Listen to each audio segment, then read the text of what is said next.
So, Dave, to talk about another team that's having some quarterback issues, but their issues are a little bit different than the last team we just talked about. Joe Flacco is still hurt with his hip injury, and he did not play last week. This was the first career start for Lamar Jackson, the highly touted quarterback, not running back or wide receiver. And Joe Flacco maybe will play. We're a little uncertain right now against the Raiders this week. It's the Raiders, so he could probably take one more week to make sure the hip's solid. But here's the question. Lamar Jackson did well last week, and if Lamar Jackson gets another chance against the Raiders, he could probably do well again. He's probably looked really good against the Raiders. Is Joe Flacco's time in Baltimore done? I mean, that's a valid question at this point, because if they are all in on Lamar Jackson, their offense is totally different when he's in there. You saw the energy of the game change. As soon as he's in that game, he brings a different level of threat to defenses and something that they have to prepare for in a totally unexpected way. Joe Flacco, obviously traditional thrower, like he can throw the long ball very well. Solid arm strength. He's just not super mobile, but he's everything you want out of like a standard or generic quarterback. I just think that, Lamar Jackson brings that little something extra that defenses can't always account for. So if we see Lamar Jackson we saw out of him at college, where he was able to truly unleash his arm and legs and have a solid play calling setup for that, he is probably one of the most dangerous weapons in the NFL. Like he has both. He's a true dual threat quarterback. The thing that I'm concerned is like what we saw out of him already in this first run. I get it. It's his first game. You don't want him over his head. He, 13-19, 150 yards. He ran 27 times. I mean, yes, 117 yards. Good production, but like I would like to see him balance that a little bit better. Obviously, not all those runs were planned runs. They were bootlegs and rolls, but still, I mean, I want to see him do it with his arm more because he was efficient and on his short throws, but I want to see him stretch the field more. He does have the arm strength to do that. We've seen it in the past, so I want this week for him. And I'm not rooting against Joe Flacco, but I think that this is like the ultimate test week. You have a team that really sucks, and they're intentionally sucking at this point. I'm not hiding that fact. Yeah. They're intentionally trying to lose games. So let him go out there and try to play to his fullest and see what you have and where he's at in his progression. If you feel comfortable moving forward, knowing that he can make all the throws, he can also add in that dynamic running aspect, then he's 100% the future of this team. But if he looks hesitant on those long throws or inaccurate and he can't make it, he's limited to, we're going to throw the ball between 3 and 7 yards down the field, capping out at about 12. That's our offensive game, and it's that or run the ball. I'm going back to Joe Flacco because at least I know he has no qualms pulling the trigger on the deep ball. He will launch crossfield. He's got a great arm. So I say this 1 week, and that it really will decide. I think this 1 week is so important that it will decide Joe Flacco's future on the Ravens. And it's difficult right now too because they are 5-5. They are 2.5 games behind Pittsburgh, who are 7-2-1. Yeah. Somehow, which no Le'Veon Bell. No, exactly. No problems. When I look at Lamar Jackson, he played very well. He did a good job, but you're right. I mean, he 117 rushing yards, 150 passing yards. He had a good completion percentage. He was 13 for 19. Did throw a touchdown. Actually, he did not. He did not throw a touchdown. No, he did not. He threw an interception. Yeah. But when I look at this and I see Lamar Jackson, what I saw was a guy who they just kind of let be him. They kind of just threw him out there and said, you do you, we're going to game plan around you. And that's, of course, good coaching in that case to do what they need to do to put him in the best situation to win. Yeah. And I think that if he plays against the Raiders, they'll do the same thing again. But in that case, why go back? Why go back to Joe Flacco? Because then you're going to play the Falcons, who haven't been very good this year. You got to play the Chiefs, which is going to be very difficult. But that's going to be a crazy matchup. I honestly feel like I might rather have Lamar Jackson out there than Joe Flacco because I know what I'm going to get out of Joe Flacco. And I don't think that Joe Flacco can go toe-to-toe with, it's not just Patrick Mahomes, it's that whole offense, which is so powerful and so high-flying. Tyreek Hill's down the field in a second. I mean, you saw how open he gets. It's just unreal. You kind of want a guy like Lamar Jackson to be out there to give you some of that explosive energy. Now, does that continue, or was that just a game one kind of thing? Yeah. And the thing, then of course you're going to play the Buccaneers, the Chargers, and the Browns as well. But, I look at those first few games because that's really what makes the decision. Yeah. But then I watch Lamar Jackson play, and I'm watching him and thinking, this guy hasn't learned how to protect himself yet. No. And RG3 is going to be sitting there going, hey, let me have a conversation with you. I had a very bright future ahead of me. See this knee brace I'm still wearing? Right? I got hurt because I did not know how to take care of myself. I did not know how to go down and slide. Please don't become me. That's the big fear for Lamar Jackson. And we just saw it on Sunday night.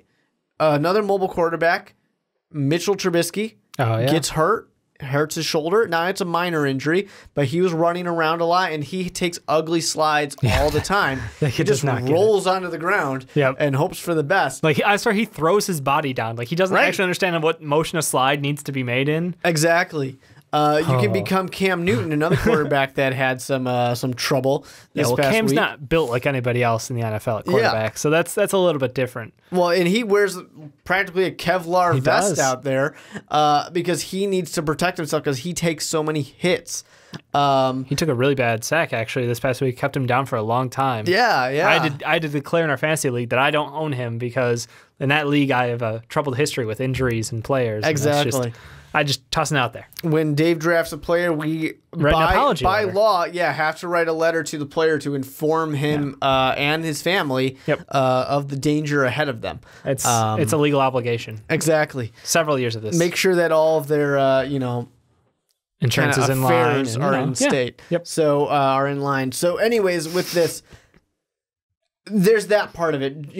Lamar Jackson was exciting. But the thing that worries me about it, I sit there and I see him moving around so much and seeing him running, seeing him not being extremely comfortable at times. And I sit there and I say, that to me is a guy who could go out there and play, but he's not ready yet. Yeah. And do you want to have a name a Cleveland Browns quarterback situation of they get thrown out there too early and they get burned up and kicked out? Yeah, no, that's fair. And I agree with you on the short timer going off in his head when it's time to just bring the ball up to your chest and go run, because I think it's he's just not used to the speed of NFL pressure coming at him. Reading NFL defenses, obviously he's been learning on his time on the Ravens, but it's something that does take quite a bit of time to grasp and then be comfortable with, because there's so many different looks and you can have all these crazy lineups. But you're right, the timer's too quick, but that's better than the alternative where he holds on to it too long and is just getting blindsided or smashed. So you know what? Worst case scenario, he's going to cost you a couple of yards because he brings the ball down early a little bit, and he should have seen somebody breaking open or expecting them to, he's going to make his break in a sec, and I've got a window, and just chuck in advance. Being able to read a defense and know your windows is going to just invaluable knowledge for this kid, because once he gets that down, he's truly dangerous because he knows he can buy X amount of seconds with his legs. If I roll out left, I can buy this much time, and then by that time, somebody's going to be open. Yeah. He becomes so dangerous. But I look at this Ravens team as a team that early in the season, they were a dark horse for playoffs. They got that gritty defense. They're solid. We don't have to worry about that. Offensively, they can move the ball. They picked up a couple good weapons in free agency. Michael Crabtree, obviously being one of my favorites. But they've got enough of the right pieces where it's I could see them taking some games off people, and they have been there, that 500 team right now. And I think they continue to kind of dabble that line, but you read off their schedule, and it's between the Browns, the Oakland Raiders, and I think there's another team there. It's there's 3 more wins. They can get to 8 wins, no problem. Obviously, the Chargers will be an interesting matchup. Yeah, they'll play the Bucs and the Falcons as well. And Falcons have been just a disappointing team all year, so I would not doubt that they could take another game off them. So They're a team that absolutely has a hunt in this playoff race. So, well, they're currently in it. Yeah. They're currently the 6th seed if the playoffs started today. Yep. And that's the big thing. And it's difficult because they're above the 5-5 Cincinnati Bengals, Miami Dolphins, Colts, and Tennessee Titans, all of which, with the Ravens as well, are all 5-5. Yeah. Baltimore currently has the tiebreaker, just basically based on their win percentage in the division. But the thing that I wonder with this team, their defense has been good. Their defense has been very good, and that's the thing that I really thought was going to ride them into a playoff. I honestly thought they were going to win their division, and I still think they can because their schedule's a little bit easier. But I wonder who's got the better chance of keeping them in the playoffs. Not necessarily winning the division because they don't have to win the division. It would be nice, but they don't have to. But does Joe Flacco give them a better chance, or does Lamar Jackson? And you look into just Joe Flacco's year, it's not been anything amazing. I mean, 61% completions is a little bit low for Joe Flacco. 2,400 yards, 12 touchdowns, 6 interceptions. So good, not amazing. And Lamar, yes, he had a good completion percentage, but only threw for 150 yards. And then ran for 117. So really you're looking at like 260 total yards. Yeah. Not anything to write home about. You're not that excited about it. I just kind of feel like the veteran part of Joe Flacco really might be the better option to go back to if he's ready and if he's available.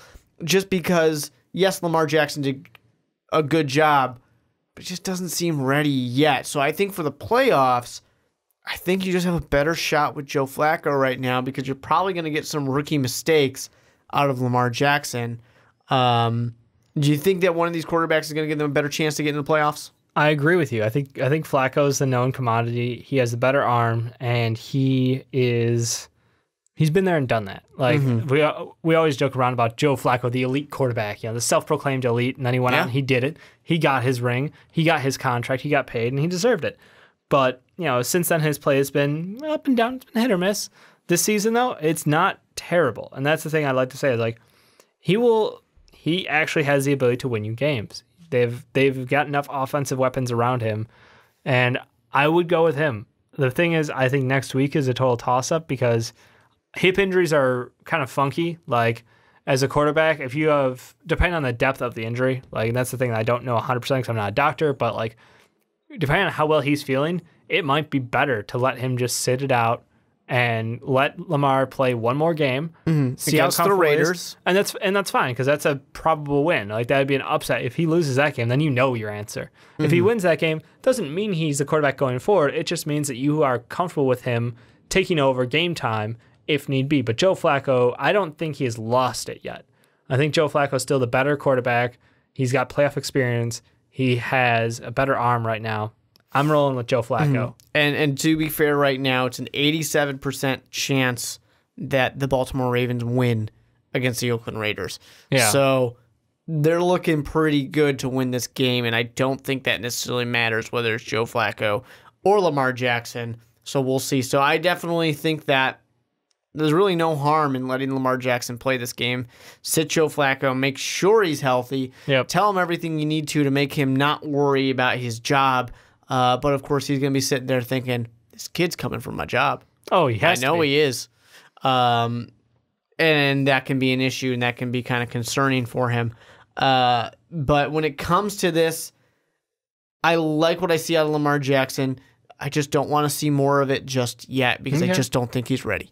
Fair enough. Next season, it would not surprise me if Joe Flacco is available for trade, maybe for a Jalen Ramsey. I say we just talked about a couple guys a couple teams who are looking for quarterbacks, maybe. Exactly. Maybe they can go ahead and make that happen. But that, for me, I think we're both kind of agreeing here that Joe Flacco's your safe pick right now. Yeah. So with that being said, when we're talking about teams like the Raiders and the Ravens,